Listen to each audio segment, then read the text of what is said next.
তারপর হচ্ছে আপনি একটা লাইসেন্স পাবেন এবং এটা কুষ্টিয়ার মধ্যে one of the best diagnostic centre হবে। সবই মানলাম, কিন্তু এখন এই মুহূর্তে যেহেতু আপনার লাইসেন্স নেই, সেই অবস্থায় আপনি কোন আহ, আইনের ভিত্তিতে আপনি পরিচালনা করছেন এবং এটা নিয়ে আপনার মন্তব্য কি? আসলে প্রপার ভাবেই করা উচিত ছিল আপনার কিন্তু মানে এই যে আমার কাছে যেটা আছে, কমেলা খাতুন নামে ভদ্রমহিলার যে 13 তারিখে আপনার এখানে তাকে HbA1c টেস্ট করেছেন, 9 কপি এগুলো already they have been delivered. এটা আপনি কিভাবে নিচ্ছেন? আমাদের এখানে যারা আছে আপনার আছে যে স্যার মৌখিক অনুমতি দিচ্ছেন, আপনারা এরকম বলছেন।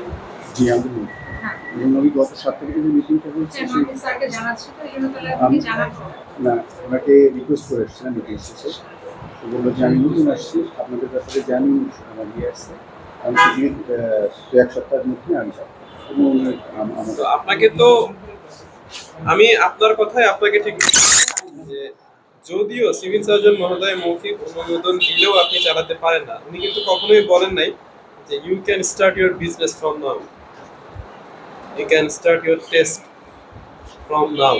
উনি বলেছেন যে আপনার এখানে ইন্সপেকশন আসবে, যেটা অনলাইনে আবেদনের যে তালিকা সেখানেও বলা আছে যে আপনার এই পিওর ডায়াগনস্টিক সেন্টার এটা সিভিল সার্জন মহোদয়ের